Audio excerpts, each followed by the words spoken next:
Vayamos por favor al Evangelio de Lucas. Al Evangelio de Lucas. Se registra como el tercer libro del Nuevo Testamento y vamos a leer desde el capítulo 2.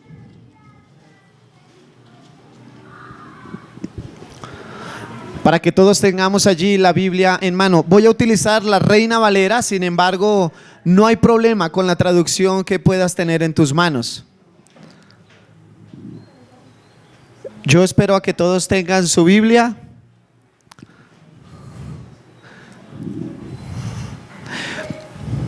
Eso es. Hace poco los chicos del Codito vieron mi Biblia y dijo: uy, profe, parece que tuviera más anotaciones que la misma Biblia.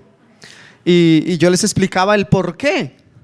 Para mí me es importante. ¿No les ha pasado? Que bueno, vamos a estudiar. ¿Dónde está mi Biblia? ¿Por qué?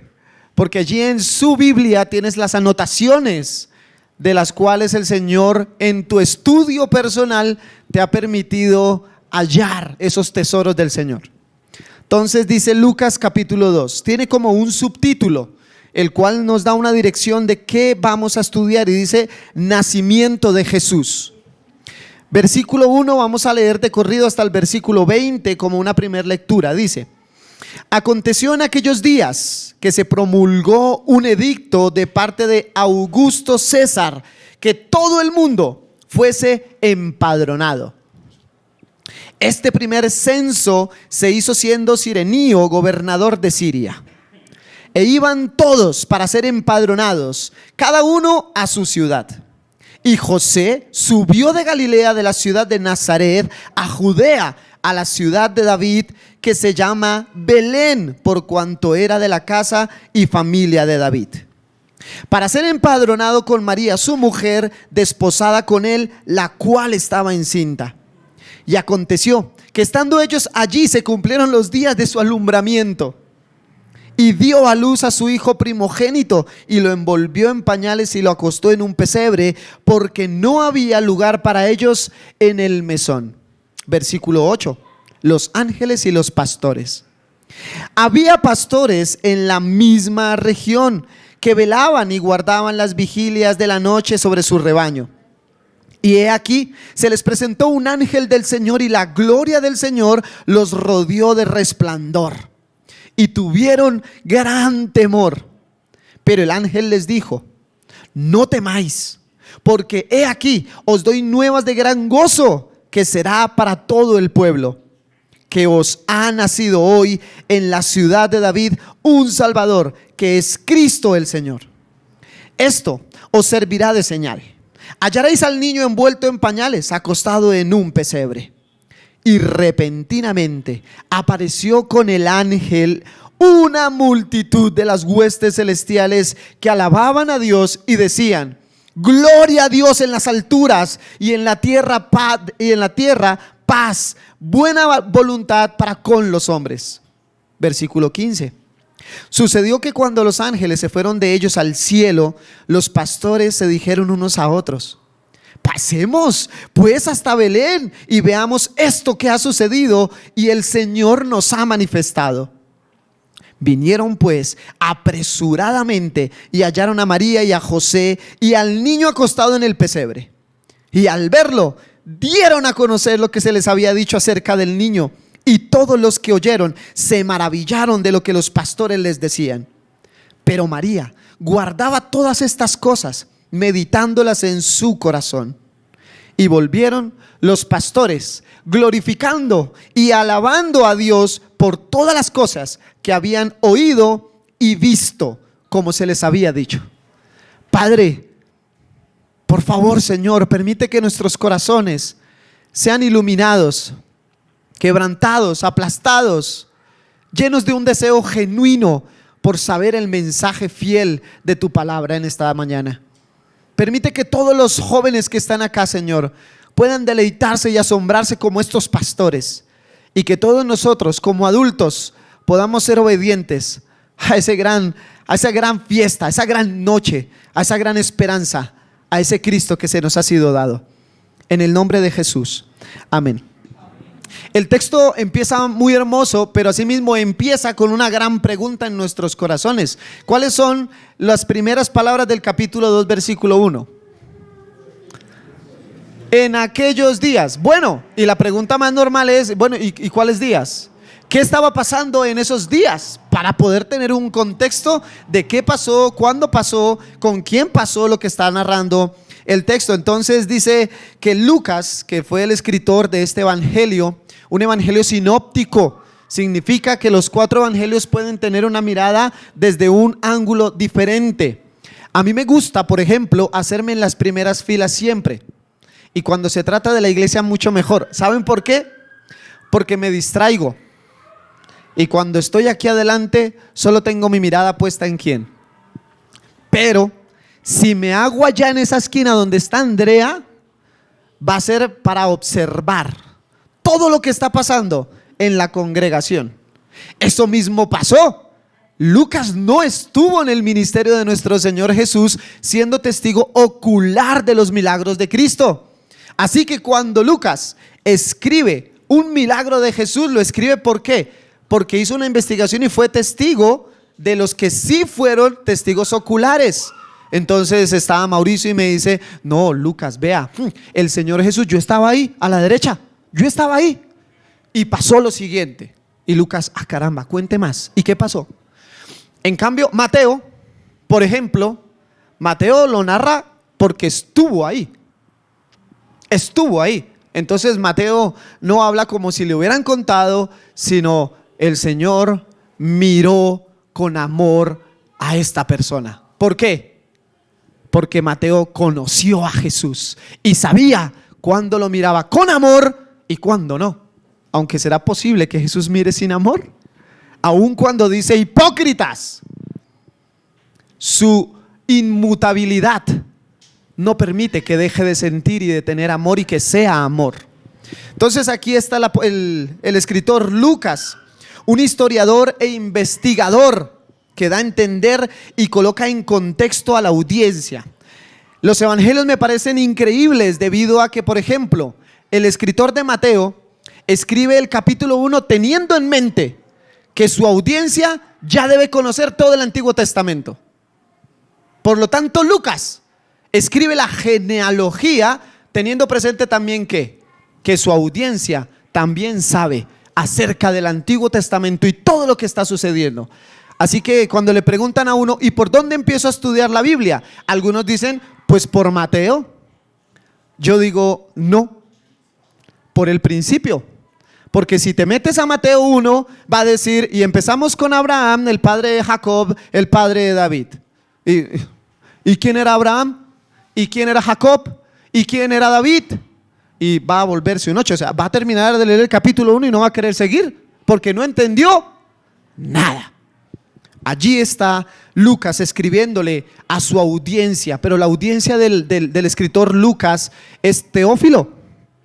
Allí lo dice, ese mismo que le escribió también Hechos, de todo lo que ha sucedido en orden lógico y fáctico. ¿Eso qué quiere decir? Que conforme a los hechos que le narraron a Lucas, no en orden cronológico porque es bastante complejo, pero allí está Lucas. Entonces el versículo 1 del capítulo 2 dice: aconteció en aquellos días que se promulgó un edicto.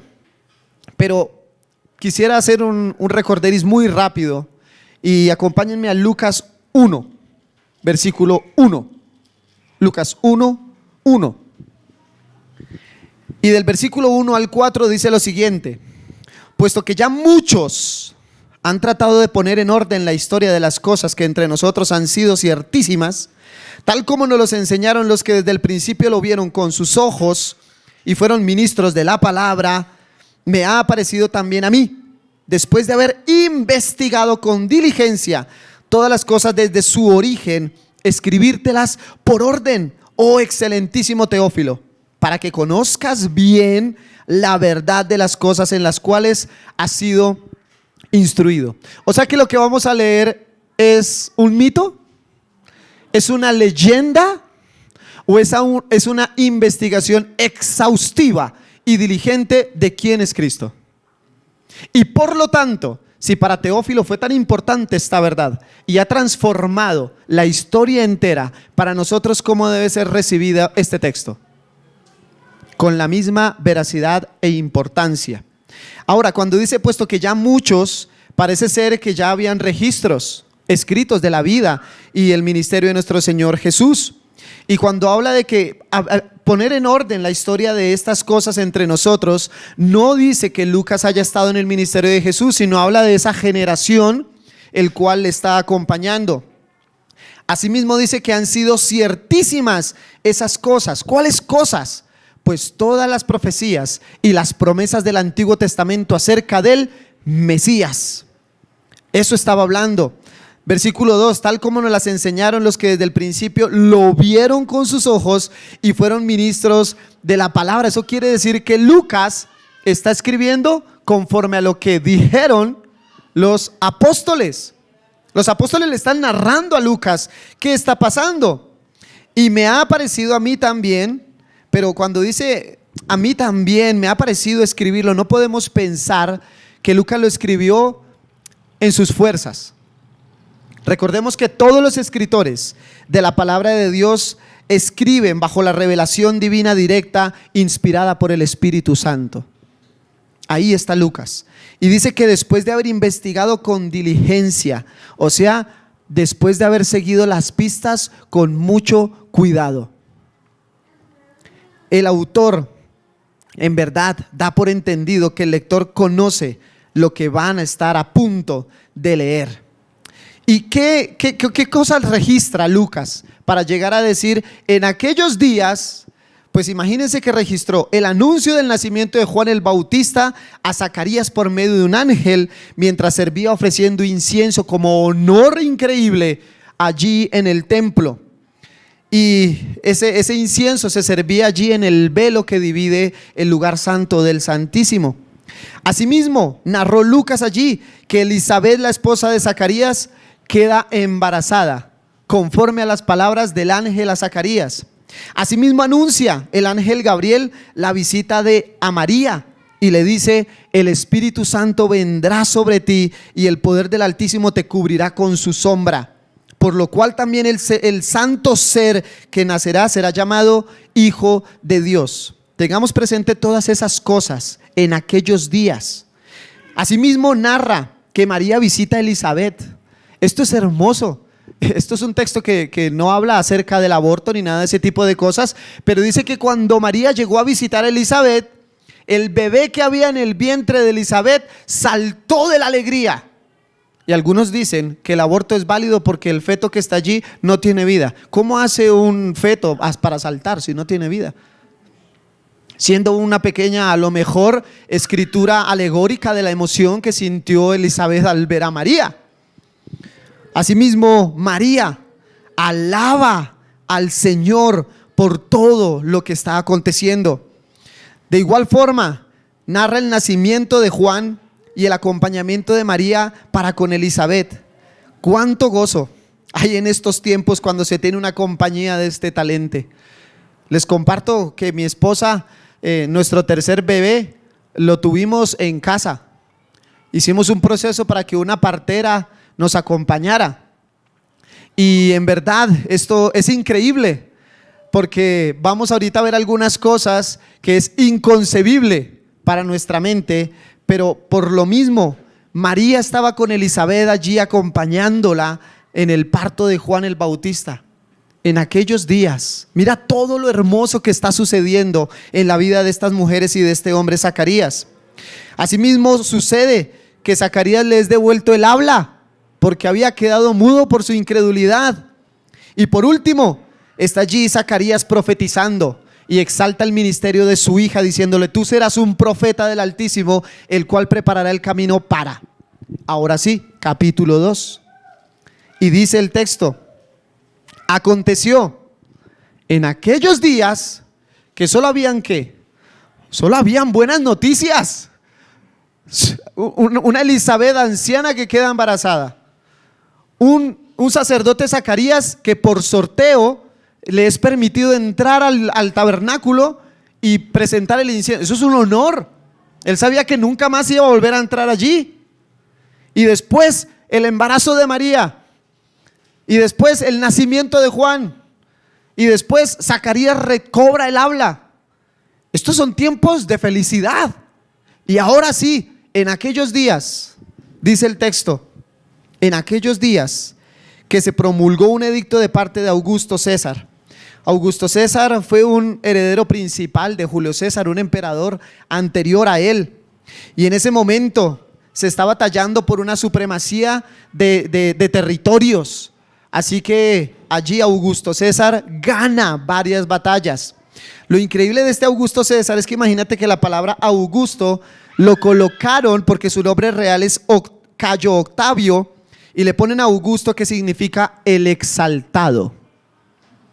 Y en ese entonces se tenía que exaltar al imperio romano, tanto que toda la religión romana exaltaba primero al emperador que a sus dioses. Así que es tremendo. Y todo el mundo, dice que todo el mundo fuese empadronado. ¿Qué será eso de empadronado? No es empadrinado, que es muy diferente. Empadronado significa ir a la nación y escribirlo, o aquí tengo 3 traducciones: inscribir, matricular o registrar. Eso es empadronado. O sea que José y María tenían que ir a ser registrados y matriculados allí en Belén. Después dice en el versículo 2, en este primer censo se hizo cuando Cirenio, gobernador de Siria, estaba allí. Aquí algo tremendo es el censo. Y el censo bíblicamente, el primer censo que pude descubrir allí es el que se realizó en el Sinaí, en el Éxodo 28-26. ¿Ese censo para qué sirvió? Para poder saber que cuando entró Jacob con sus hijos a Egipto, eran 70 personas. Pero cuando Dios los salva por medio de Moisés y salen de Egipto, eran aproximadamente 2 millones de personas. Ese es el primer censo. Y no se hace con un objetivo diferente a ese, para que la gloria de Dios sea manifestada en su cuidado, en su protección y en su salvación. Eran 600 carros egipcios detrás de los israelitas, allí en el Mar Rojo. El segundo censo fue un año después en Números. El tercer censo fue en Canaán, en Números 26, antes de entrar a la tierra prometida. Y este tercer censo fue escalofriante. ¿Por qué? Porque la primera generación que había salido de Egipto, ¿qué pasó con ellos? Murieron. ¿Por qué? ¿Por obedecer? No. Así que este tercer censo, ¿a quién se tenía presente ya en el censo? A la segunda, a la tercera y a lo mejor los recién nacidos de la 4ª generación. Y el número bajó bastante. El cuarto censo fue el del rey David,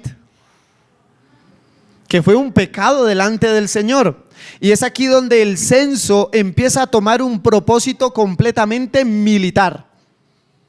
Y es: vamos a hacer un censo para saber cuántos soldados Israel tiene y para gloriarme de la fuerza de mi ejército. Y por ese anhelo de David murieron 70,000 personas en Israel. Por ese anhelo. Pues aquí este censo de Roma no es muy diferente, porque el censo es para poder llevar a los jóvenes al servicio militar, pero que se les dijo que no era necesario tener un rey, porque los iban a llevar a prestar el servicio militar. ¿Y qué dijo Israel? Que no importa, queremos un rey. Allí está escrito en 1 de Samuel. Pues aquí está, consecuencias del emperador romano, el cual iba a hacer un censo para saber cuántos soldados podía sumar a sus filas. Lo increíble es que el Señor protege a su pueblo, y por ley un judío no tenía por qué ir a prestar el servicio en las fuerzas militares romanas, pero sí en sus filas judías. Allí está entonces este versículo. Versículo 3. Iban a ser todos empadronados, cada uno a su ciudad, y José subió de Galilea a la ciudad de Nazaret a Judea, ciudad de David, que se llamaba Belén, por cuanto era la casa y la familia de David. Esto de que subió es importante, Porque ¿qué quiere decir? ¿Que dónde estaba? Abajo, abajo. Y saben, lo increíble de esto es que también era un lugar montañoso. De Nazaret a Belén. Supongo, aquí está el mapa. Arriba está Galilea, el mar de Galilea. Y abajo, abajo, abajo, abajo está Judea. Allá está. Allá está Galilea. Y más abajo, bueno, cuando digo más abajo son 112 kilómetros. Me puse a coger el Google Maps y 112 kilómetros desde aquí, 170 con séptima, hasta Tunja son 134. A pie, con María embarazada, en burro, vale, en burro, que no suma mucho, pero bueno, en burro, por lugares montañosos y en ascenso. Esta es la situación. Allí esto es lo que está pasando. Y pues aquí en verdad vemos dos aspectos de José y de María. Uno, obediencia a las autoridades. Va a hacer un censo, tienes que ir a tu ciudad a registrarte. Vamos para allá. Como estaba desposado con María, venga para acá. Vámonos. ¿Por qué? Porque el ser desposado para un judío es igual de importante que estar casado. Y para poder deshacer ese compromiso, te tenías que divorciar conforme a la ley. Pero con la prohibición absoluta de tener relaciones sexuales. Ese era el compromiso. No era un jueguito. No era, eres mi novia, es que quiero conocerte para ver si. ¿Cómo se te ocurre? Tú no necesitas conocer si. Tú necesitas obedecer. Quieras o no quieras. Eso es lo que debemos hacer. Así que allí está, 11 kilómetros, 112 kilómetros. Versículo 5. Para ser empadronado con María, su mujer, desposada con él. Allí estaba encinta. Tremendo esto. Porque definitivamente recuerden que en Mateo el texto dice que José quería desechar a María. Pero vino un ángel en sueños y le dijo: no, señor, tómala, que el hijo que está en su vientre es el salvador de este pueblo. Y José la recibió. Pero dice Mateo 1:25, pero no la conoció hasta que dio a luz a su hijo primogénito y le puso por nombre Jesús. Todos sabemos que María, después de tener a nuestro Señor Jesús, dejó de ser virgen debido a que entró en matrimonio con José. Y ahora sí que la conoció, disfrutó del alto privilegio de la sexualidad junto con María. Por consiguiente, dejó de ser virgen físicamente. Tuvo más hijos, 4 hijos y varias mujeres. Versículo 6. Y aconteció que estando allí, se cumplieron los días del alumbramiento y dio a luz a su hijo primogénito. Y es precioso porque se está cumpliendo Isaías 7:14. He aquí que la Virgen concebirá y da a luz un hijo y llamará su nombre Emmanuel, que significa Dios con nosotros. ¿Y esto por qué es hermoso? Porque en el Antiguo Testamento, en Deuteronomio, dice que si un profeta hablaba y no se cumplía, debía morir. Pero aquí Dios habla y se cumple a diestra y a siniestra. Dios dice que se va a levantar de la nación, de la tribu de Judá, un rey, claro, lo levanta. Que de David va a llegar el Mesías, claro, es de allí, porque José, ¿de dónde era? De la nación, de la tribu de David, o sea, de Judá. Así que el Señor cumple lo que dice. Lo increíble de esto es que en verdad, el texto no lo menciona y yo no quiero hacer una eisegesis aquí de meter cosas que no tiene el texto. Sin embargo, las mujeres creo que me entienden un poquito más, y es: tú sola, después de 112 kilómetros con tu marido, el cual es joven, y tú también, porque conforme a la tradición no tenías más de 15 años, María, y los dos van a recibir el niño. ¿Sí? Porque el texto no lo dice, pero es que estamos acostumbrados a nuestro contexto occidental, que aquí el papá acompaña a la mamá al médico y el papá en la puerta, y cuando viene el médico, ¿qué te trae? Un niño. Pero que es que nosotros tuvimos a nuestro hijo en casa, y es espectacular, porque si José no tenía la más mínima idea de cómo recibir a un niño, el niño hasta se puede morir, porque hay que cortarle el cordón umbilical, y aproximadamente lo ideal después de 1 hora como mínimo, para que todos los nutrientes que están en el cordón umbilical le lleguen a bebé. En el médico, ¿qué hacen? Siguiente, sigan ahí ustedes con eso. Y chao, ¿cómo se llama? El que recibe a los niños. El obstetra. Obstetra. El obstetra. El obstetra. Así que es increíble porque es la tradición, por ejemplo, de Etiopía. Hay un texto muy lindo que ellos celebran la Navidad, pero cuando va María con José, atrás van por lo menos 10 parteras y sus familiares, porque es inconcebible que María sola vaya sin sus hermanas o sin sus primas o sin sus tías. Es inconcebible. Ahora, el texto no nos lo menciona. Lo que sí nos menciona es que así como fue concebido por un milagro, es tenido por un milagro.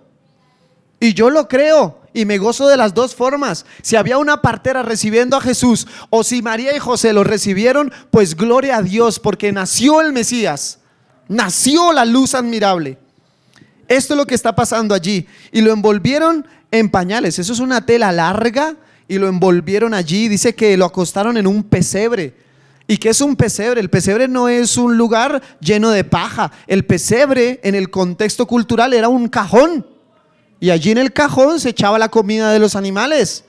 Pues ellos que cogieron paja, heno, lo envolvieron en una tela y allí lo acostaron.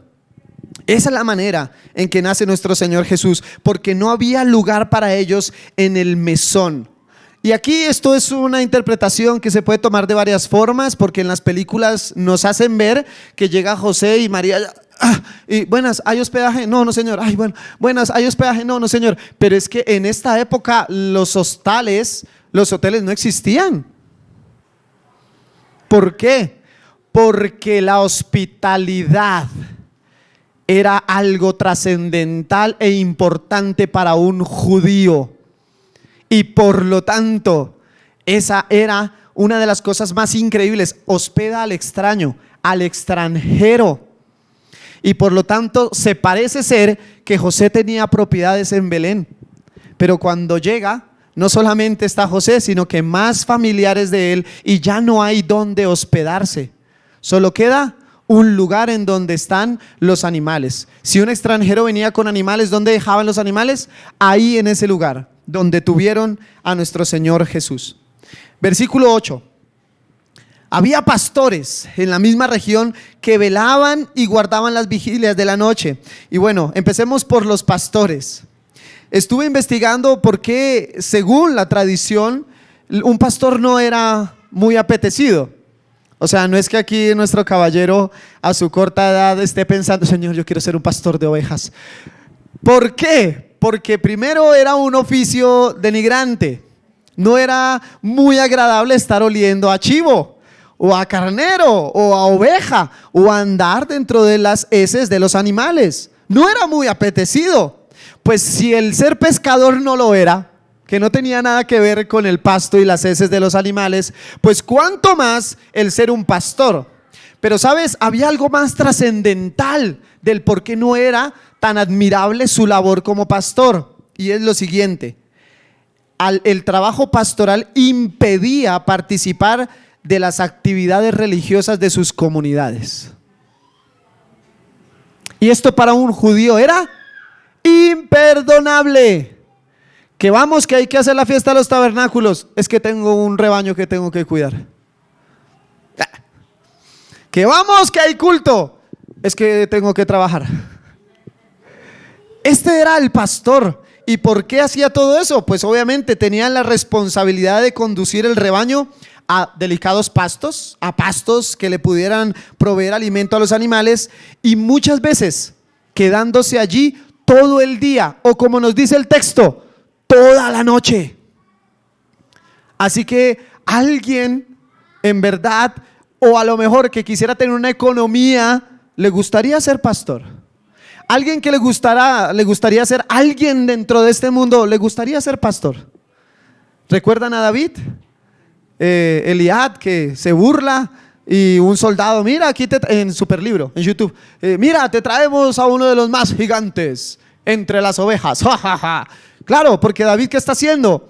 Pastoreando ovejas. Y se burlan de David por ser pastor. Pero si nos damos cuenta, en el transcurso de la Biblia hay varios pastores, empezando desde Abel, Abraham, Jacob. ¿Recuerdan Jacob cómo con Labán, su suegro, o Jetro, perdón, con Jetro, hace un negocio de las ovejas pintadas y las que no? Pues Jacob se la idea mejor y gana mucho dinero con sus ovejas. Ahora la cuestión es, ¿por qué muchos de nuestros jóvenes no quieren ser pastores de la iglesia de Cristo? No estamos tan distantes de la realidad. Y es porque el pastor tiene que abandonarlo todo. El que asiste a la iglesia disfruta de muchas cosas. Y mientras tú estás de paseo, el pastor está orando. Mientras tú estás enredado en los negocios de este mundo, el pastor está estudiando. Y mientras muchos están en fiestas de este mundo, el pastor está visitando y predicando. Por eso nadie quiere ser pastor. Por eso la iglesia necesita pastores. Por eso es necesario que se levanten ancianos, obispos, y que las iglesias los honren por su trabajo arduo, aunque no tengan vida. Esa es la vida. No hay más por hacer. Qué privilegiados fueron estos pastores al ver la gloria de Dios. Yo quiero ver esa gloria. No me importa dejar de participar de estas fiestas. No me importa dejar de estar viajando. No me importa dejar de comer como todo mundo come.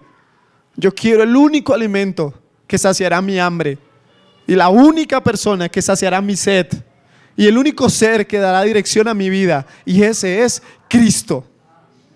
Nadie más. Y estos pastores dice que velaban y guardaban las vigilias de la noche. ¿Eso qué quiere decir? El texto nos indica que el nacimiento de Jesús no sucede un 25 de diciembre en invierno. ¿Por qué? ¿Qué hace un pastor en un prado con ovejas en invierno? ¿Alguien ha estado en invierno? Y una oveja a las 3 de la mañana está bien pastorearla a esa hora, ¿cierto? No, es imposible. El texto nos da a entender que estas fechas no son para que yo diga, hermano, feliz Navidad. ¿Por qué? Sino, hermano, ven y te hago entender qué es la Navidad, el cual debes vivir desde el 1 de enero hasta el 31 de diciembre, de mañana a noche, todo el tiempo. La labor del pastor, qué increíble, ¿no?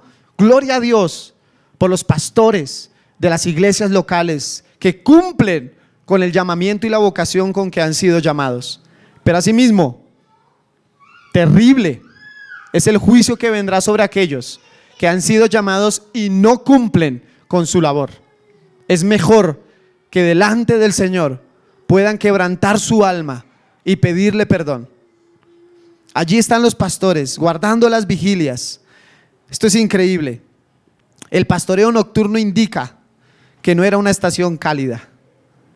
Que era una estación cálida, no invierno. Versículo 9. Y he aquí que se les presenta un ángel del Señor, y la gloria del Señor los rodeó con esplendor, y tuvieron gran temor. Y esto es precioso. ¿Por qué? Porque dice, las apariciones angelicales, ¿cierto? Se le apareció un ángel a los pastores. La revelación de la gloria de Dios, un resplandor que los rodeó. El consecuente temor entre los hombres presentes. Tuvieron miedo los pastores. Y asimismo las señales, porque le dijeron que iba a estar un niño con pañales, son señales de su cumplimiento, estas señales de cumplimiento eran comunes en el Antiguo Testamento cuando Dios obraba de manera especial en la historia. Cada vez que un ángel se le presentaba algo a alguien, era porque viene algo grande.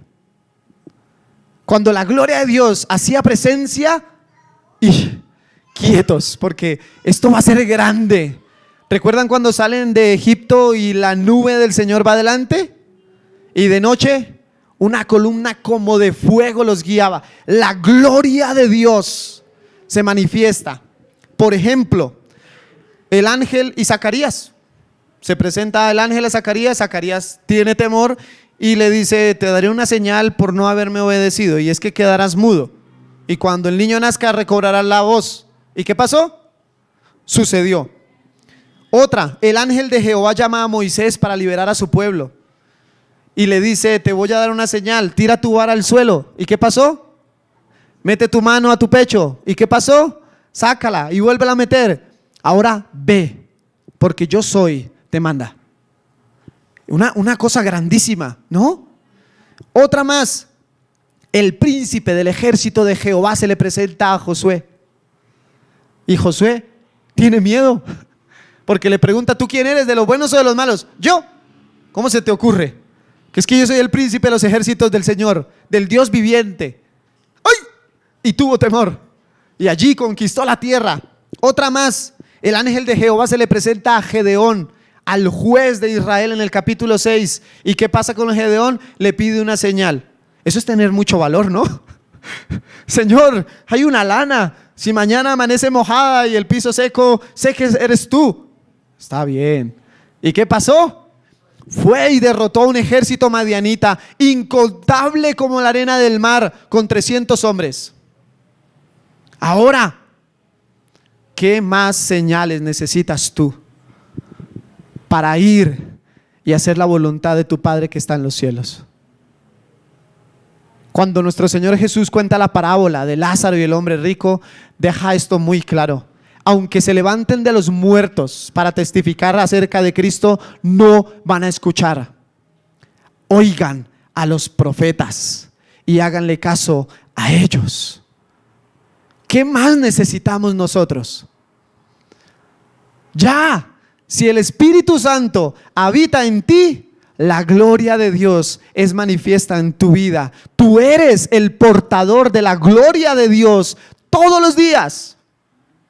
¿Qué más necesitamos? Pero estaban estos pastores alucinando, porque dice el versículo 11: que os ha nacido hoy en la ciudad de David un Salvador, que es Cristo el Señor. Esto os servirá de señal. Allí está la señal. Hay un niño envuelto, acostado en un pesebre. Versículo 13: y repentinamente apareció con el ángel una multitud de las huestes celestiales que alababan a Dios y decían: gloria a Dios en las alturas y en la tierra paz, buena voluntad para con los hombres. Esto es increíble. Esta imagen me parece alucinante. Si este texto no te impacta, pero si te impacta ir a Piscilago, estamos mal. Si este texto no te conmueve, no te asombra, pero sí que te llegue la prima, estamos mal. Porque dice que una multitud de ángeles. ¿Cuántos? No tenemos idea. ¿A dónde están los pastores? ¿En un lugar cubierto de edificios como el centro de Bogotá? ¿Dónde están? Buscando pastos para las ovejas. ¿Se han dado cuenta el cielo nocturno de esta semana? ¿Cómo ha estado? Estrellado. ¿Cómo será en un tiempo cálido de estos pastores toda la noche pasando con sus ovejas? ¿Cómo estarían los cielos? ¿Cómo estarían? Y que se presente una multitud de ángeles. ¿Y qué estaban haciendo los ángeles? Alabando al Señor. ¿Cómo sería esa imagen? Impresionante, indescriptible, alucinante, impactante. No sé por qué no cayeron muertos. Deberían. Porque definitivamente es una imagen llena del esplendor, de asombro, de gozo, de admiración, un espectáculo inigualable, único y lleno de majestad y hermosura. La luz admirable del Señor hace presencia en la tierra y en los cielos. Si la presencia de un ángel daba temor, ¿cuánto más la multitud de ángeles en el cielo? ¿Cuánto más escucharles hablar y cantar gloria en las alturas? ¿Cuánto más? Si allí en el gran trono los ancianos se postran y los querubines con 2 alas cubren su rostro para no ver la majestad del Señor, con 2 alas cubren su boca porque son inmundos de labios, y con 2 alas cubren vuelan. ¿Para qué? Para llevar, dos alas cubren su rostro, 2 alas cubren sus pies, porque son en verdad inmerecederos de servir, y con 2 alas sirven al Señor. Ahora imagínate esta imagen, lleno el cielo de ellos, cantando: el Santo ha nacido, la gloria de Dios se ha manifestado en la tierra. Adórenle, ámenlo, vayan. ¿Qué pasa con nosotros? Que en los cánticos, como que esa letra no me gusta, como que el ritmo no me anima. ¿Y a ti quién te dijo que los ángeles tenían arpa y 4 y maracas y batería y guitarra y bajo? No, a una sola voz, todos los ángeles cantando y diciendo: gloria a Dios en las alturas y en la tierra paz. ¿Por qué? Porque ha llegado el príncipe de la paz. Ha llegado el único que puede traernos vida a los que estábamos perdidos. El único. Esta es la luz admirable y deseada.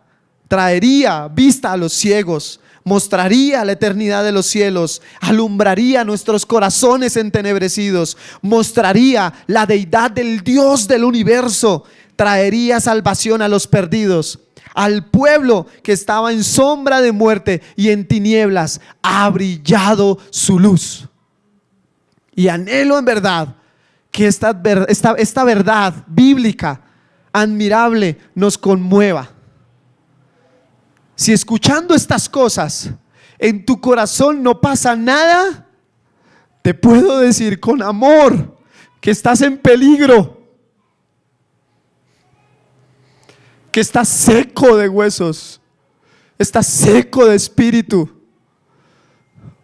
Se supone que hoy el mundo, o por lo menos Latinoamérica, celebra la Navidad, pero no te atrevas a decirle a alguien feliz Navidad si esta verdad no quebranta tu vida, porque es la verdad que debemos promulgar afuera, no en una frase: feliz Navidad. Que nuestros labios se callen si esta verdad no conmueve nuestras vidas, sino vivo para proclamar esta verdad. Hoy tenemos una visitante, bienvenida. Es la iglesia de Cristo, que predica a Cristo, no predica sutilezas vanas, no predica aún a las 12 de la noche feliz Navidad, no predica aún ten tu regalo porque Cristo te lo envió. Él es el regalo, Él es la luz, Él es la Navidad. Y no se celebra un 24 de diciembre, se celebra toda la vida, esa vida que ese regalo nos ha dado. Y ese regalo que estás escuchando es para que tú tengas vida y la tengas en abundancia, para que puedas confesar tu pecado ante Él, tu maldad ante Él, tu debilidad ante el gran Señor, y que te postres a los pies de Él y digas: quiero más de ti, quiero ese resplandor que vieron los pastores, te quiero a ti en mi vida. Sin ti soy nada y eres nada sin Él, eres nada sin Él. No arrojemos esto a la basura. ¿Mejor regalo que ese? No hay. No confundamos a nuestros hijos. Nuestros hijos no tienen que estar esperando un regalo hoy. Tienen que vivir el regalo de la Navidad y la eternidad y la vida misma todos los días del año. Es innecesario y ridículo que nuestros hijos esperen un regalo si rechazan el regalo supremo. Es inútil. Es inútil. Ahora, ¿cómo está tu corazón frente a esta verdad. Porque si esa verdad no nos conmueve, estamos en peligro. ¿Es de continuo en tu corazón el deseo de escuchar esta verdad? ¿Quieres todos los días escuchar la voz de Cristo? Versículo 15.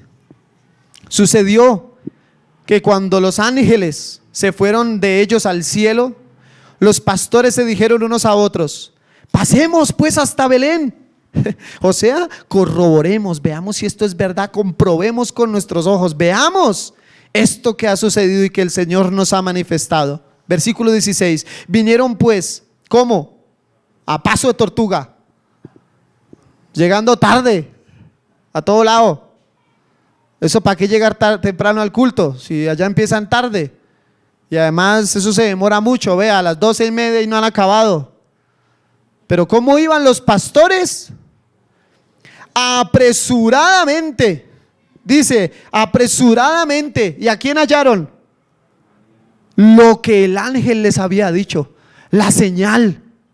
Ahora, entraron a Belén, Belén que no era que muy grande, pero sí habían varios establos. Entonces, ¿qué le tocó a los pastores? Muy seguramente: qué pena, oveja, quite de ahí. No, aquí no es. Vaca, no, aquí no es. Es aquí. Llegamos. ¿Y qué dice el versículo 18? Perdón, 17. Y al verlo, dieron a conocer lo que se les había dicho acerca del niño. Ahora, yo pregunto, ¿los pastores a quién tenían como audiencia? A las ovejas, ¿cierto? Pero es que el texto no nos está diciendo que le predicaron a las ovejas. Porque una oveja por naturaleza, ¿será que entiende las verdades de Cristo? No, pero con un ve, alaba a Cristo. Así es. Pero estos pastores dieron a conocer. O sea que estos pastores predicaron, estos pastores manifestaron, proclamaron, hablaron, testificaron. ¿A quiénes? A todos. ¿Qué hace un pastor? ¿Predica qué? ¿Su vida? Predica lo que ha visto. Y si has visto a Cristo, es imposible que tú te calles. Es imposible. Así que predicaron. Versículo 18. Y todos los que oyeron se maravillaron. O sea, habían personas allí. El texto solo nos menciona a María, José, el bebé y pastores. Pero es que aquí nos dice que habían más y se maravillaron de lo que los pastores decían. Pero María guardaba estas cosas y meditaba en su corazón. Y esto es hermoso. Hay veces las mamás tienen la capacidad de guardar más recuerdos que uno, pues porque están ahí. Y uno, ay, tan lindo, sí, le sonrió. Pero la mamá está guardando cuando quiere y cuando no quiere tete. Está guardando cuando sonríe y no sonríe por verla. Está guardando cuando duerme a su lado y lo apechucha. Está guardando cuando está enfermo. Nuestro crío tiene 4 meses y medio y 4 meses y medio ha estado con mocos y flemas. Ya estuvo hospitalizado, bronquiolitis. Pero estoy seguro que mi esposa está guardando todo esto en su corazón y medita en todo ello. Ahora, María está meditando ¿en qué? En lo que el ángel Gabriel le dijo, en lo que las profecías decían, en lo que los profetas habían manifestado y en lo que estaba sucediendo en ese mismo momento. Y lo que faltaba. Meditar es importante. ¿Saben por qué?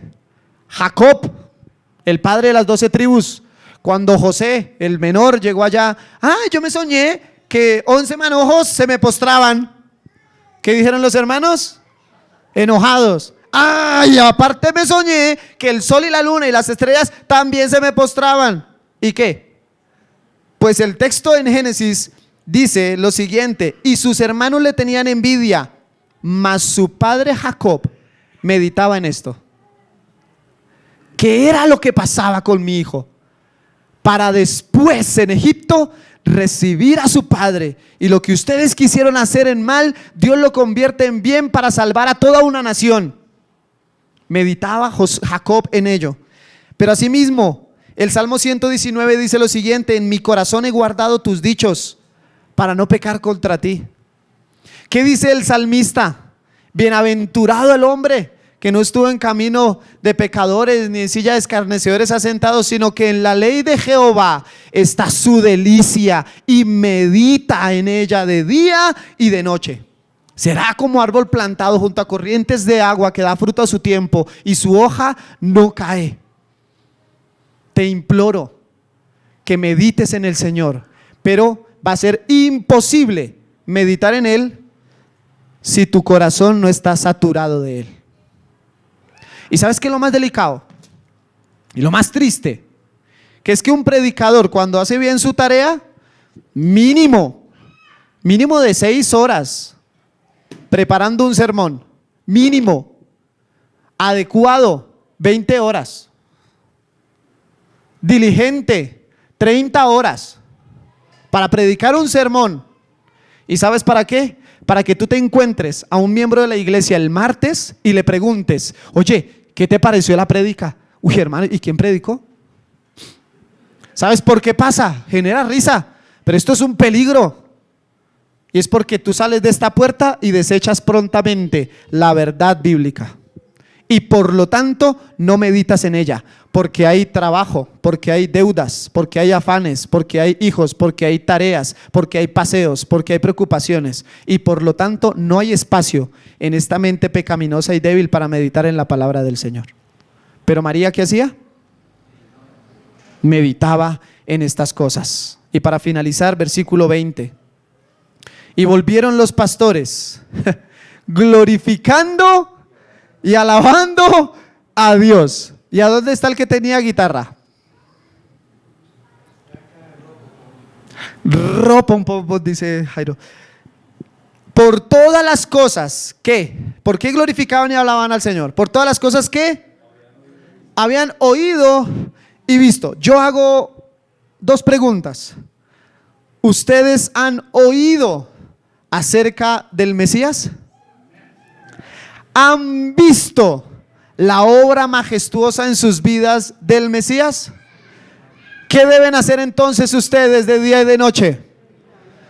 Glorificar y alabar al Señor. Pero alabar es fácil porque uno coloca YouTube y eso ahí yo me la paso lavando la loza con YouTube. Y barro y YouTube. Y acuesto al crío y YouTube. Y pongo a hacer el desayuno y YouTube. Pero es que hay veces que ni siquiera teniendo YouTube las 24 horas del día tú estás alabando al Señor. Lo único que estás teniendo es una reproducción de audio ahí. Pero cuando tú quieras alabar al Señor, antes de acostarte, canta al Señor. Alabar es exaltar, aplaudir, moverse, cantar, manifestar, proclamar, anunciar. Eso es alabar. ¿Cuándo fue la última vez que lo alabaste genuinamente, con lágrimas en tu corazón, por estar alabando al Rey de Reyes? Ahora viene la otra pregunta: ¿y qué es glorificar? ¿No han escuchado esa frase? Gloria a Dios. Que el Señor te bendiga. Amén, gloria a Dios. Feliz Navidad, gloria a Dios. Y si esto no lo sabemos, ¿qué es? Para eso tenemos que saber qué es la gloria. Y la gloria es el honor, la dignidad, la fama, la grandeza y la majestad de Dios. Esa es la gloria de Dios. El Salmo 19 dice: los cielos proclaman la gloria de Dios y el firmamento anuncia la obra de sus manos. Así que no hay excusa para decir que Dios no existe, porque los cielos, ¿qué hacen? Así que cuando un desconocido comparta contigo 5 minutos, ese desconocido, ¿qué debe ver en ti? La gloria de Dios. Cuando tú hables en todo lugar, la gente que te escucha, ¿qué debe escuchar? La gloria de Dios. Cuando tú camines, cuando tú te comportas, cuando tú juegas un partido, cuando estás sirviendo, ¿qué debe ser portador? De la gloria de Dios. Todo el tiempo. El fin principal del hombre, dijo Chris en su compartir de la cena del Señor, el fin principal del hombre es glorificar a Dios. Es que no tienes de otra. Ese es el fin final. Cuando hacemos que la gloria de Dios se despliegue, estás cumpliendo ese fin. La gloria de Dios tiene que ver con el conjunto de atributos que hace que Dios sea el ser más hermoso, majestuoso e impactante en la vida misma. Cuando nuestras vidas demuestran y revelan los atributos de Dios, le glorificamos. Así que cuando Dios dice que Dios es paciente, ¿cierto? Lento para la ira, ¿tú eres paciente? ¿O te sacan la chispa prontito? O mejor que se entren rápido a los niños que no dejan de escuchar. O yo ya no le predico más, ya. ¿Cuánto le predicamos, Manuel? 5 años. No, ya no más. Que el Señor haga. Bueno, pues no estás dando la gloria a Dios porque no estás manifestando sus atributos. Cuando te cuesta amar, no manifiestas sus atributos. La manera en que le glorificamos a Dios es por medio de nuestra obediencia. Cuando imitamos a Cristo, glorificamos a Dios. Y asimismo, cuando estudiamos, entendemos, practicamos, manifestamos, obedecemos la palabra de Dios, estamos dándole la gloria a Dios. Entonces tú me podrás decir, pero los pastores ahí no están haciendo eso. Ah, no. Cuando el ángel les dijo, les daré señal, hay un bebé acostado en un pesebre envuelto en telas. ¿Qué hicieron los pastores? ¿Y qué hicieron? Obedecieron. Y con lo que habían visto y oído de los ángeles, les fue suficiente para glorificar a Dios. Así que no hay excusa, Dayan, no hay excusa para no glorificar al Señor. Con lo que has escuchado hoy es suficiente para alabarlo y glorificarlo. Porque un niño nos es nacido y llamará su nombre admirable consejero, Dios fuerte, Padre eterno y príncipe de paz. Ese Señor debe ser glorificado con todo lo que somos, con nuestros bienes, con nuestro tiempo, con todo lo que pensemos, con nuestros planes. ¿Tienes planes para 2023? Pues déjame decirte que si el principal no es quiero darle la gloria a Dios, tu vida no sirve para nada. No tiene sentido. ¿Quieres que tu empresa mejore? Al diablo con tu anhelo. Glorifica a Cristo. ¿Quieres que tus hijos vayan a la universidad? Al infierno con tus sueños. Glorifica a Cristo. ¿Quieres que tu matrimonio se mejore? Pues glorifica a Cristo. ¿Quieres que tus hijos conozcan de Cristo? Pues muestra a Cristo. Y todo eso se pondrá en orden. Y solo por la misericordia del Señor y para su gloria eterna. Amén. Por favor, pongámonos en pie. Yo no sé cantar y no me importa porque los pastores no creo que hayan sido tenores. Pero quiero pedirles que a capela, todos juntos, cantemos tu fidelidad. Tu fidelidad es grande,